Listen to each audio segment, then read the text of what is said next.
Une radio pas comme les autres. Culture et société.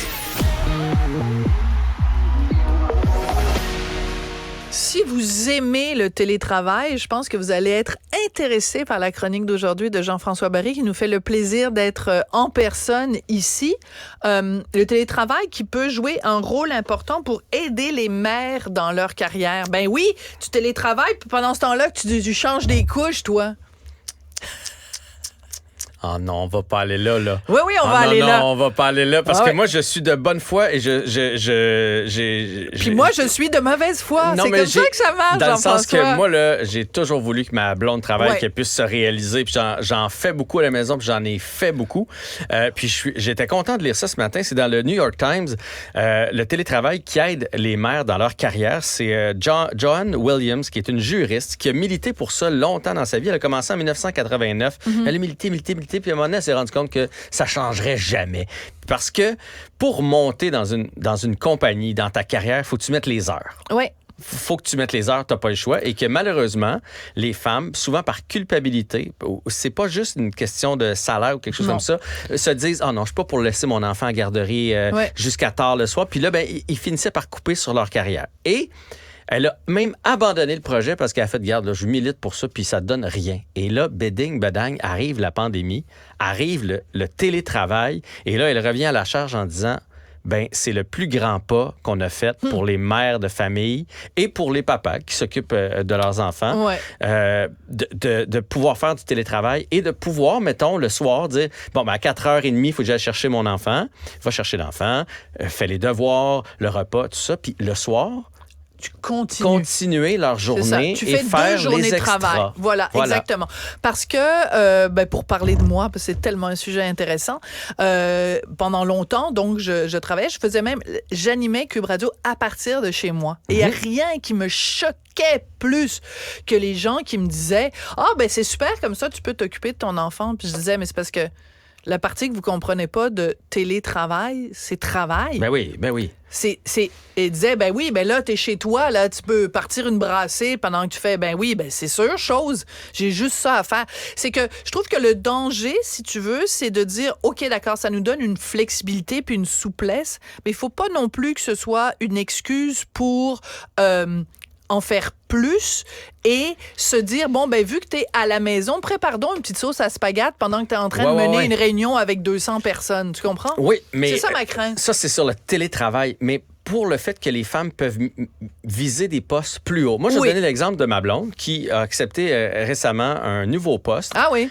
Puis, pas de télétravail, elle pourrait pas le faire. Parce qu'avant ce poste-là, tu voyageais. Parce que c'est un poste qui est à travers le Canada. Donc, de temps en temps, tu étais à Vancouver, de temps en temps à Calgary. Tout ça. Donc, ça implique énormément pour la vie de famille. Donc, elle l'aurait probablement laissé à une femme qui n'a pas d'enfant ou à un homme qui ça ne dérangeait pas d'être loin de sa famille. Alors, le fait de pouvoir le faire en télétravail... Un homme qui a des enfants, mais qu'il y a une épouse qui s'occupe des enfants. Exactement. Voilà. Ce qu'elle dit, c'est ce qui change le plus dans le télétravail, c'est qu'il y a moins de voyages. Ouais. Il y a moins de petits 5 à 7. Parce que le fait qu'on n'est plus toutes là au bureau, il y en a presque plus des 5 à 7 où tu es presque...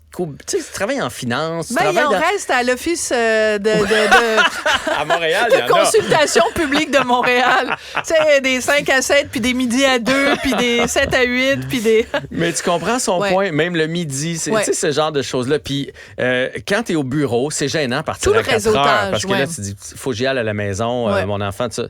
Même si tu dis, je vais finir ma journée plus tard, c'est gênant. Alors que chez vous, tu fais ce que tu veux. Puis si après ça, tu veux travailler 3, parce que pour monter, tu sais, moi, les gens que je connais dans mon entourage, là, qui ont bien réussi, là, je parle pas de réussir. Travaillent fort. Ils ont fait des heures et des heures. Mais après ça, une fois que les enfants sont couchés à 9 heures, si tu as le goût de travailler jusqu'à minuit parce que tu es carriériste, fais-le.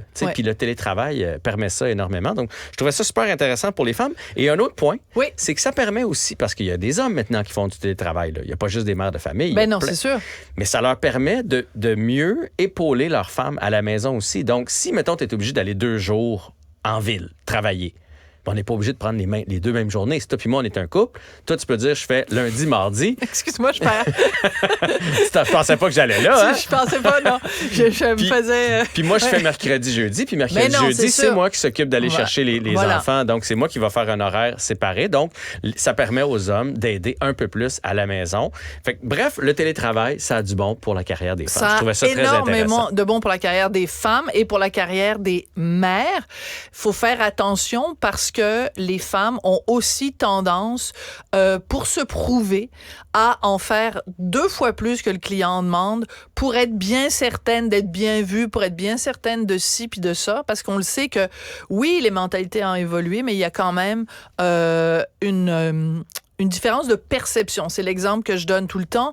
Des gens en relations humaines le disent et le répètent. Quand une femme se présente pour une promotion, par exemple, ou pour être engagée quand elle postule pour un emploi, une femme va avoir tendance à sous-estimer ses capacités, alors qu'un gars va rentrer dans le même bureau d'un patron pour demander une augmentation ou pour obtenir un emploi, et il va surestimer ses capacités. Ouais. Mais là, on en revient à notre manque de bébites confiance personnelles. en nous. Oui, c'est ça. Nous, des fois, on est des gars trop confiants. C'est pas mon cas, là, mais c'est vrai qu'il y a des gars, ça arrive, puis ça pense que ça gère la compagnie, puis et puis les femmes vont douter plus d'elles-mêmes. Ouais. Fait que là, ça, c'est dans la façon dont on est fait. Mais ça, je pense vraiment que c'est, il y a 2 semaines ou la semaine passée, on a parlé des universités où il y a de plus en plus de femmes, puis il y a de plus en plus de femmes aussi dans des postes haut placés. Je pense que ça, c'est en train de changer. Puis je pense qu'une femme qui va demander une augmentation à une autre femme dans le bureau, qui est sa boss,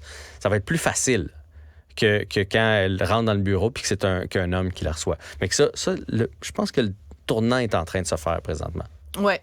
En tout cas, mesdames, soyez ambitieuses. Parce que c'est 2 mots qui vont pas beaucoup ensemble. Tu parlais tout à l'heure de carriériste, là.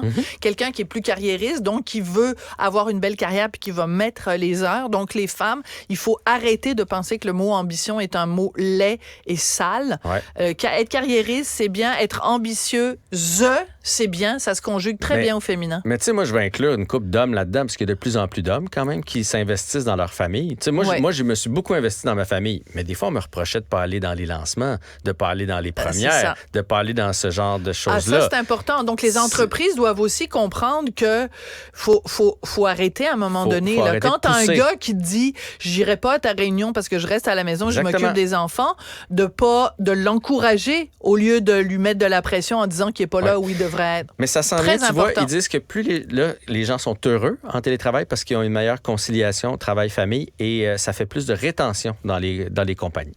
Là, la rétention, c'est très important. Voilà. Bon, bravo, merci beaucoup, jeune homme. Ça fait plaisir. Je serai en studio aussi demain. Ah, mon Dieu, faisons pas une habitude. Incroyable. Merci beaucoup, Jean-François. Sophie Durocher.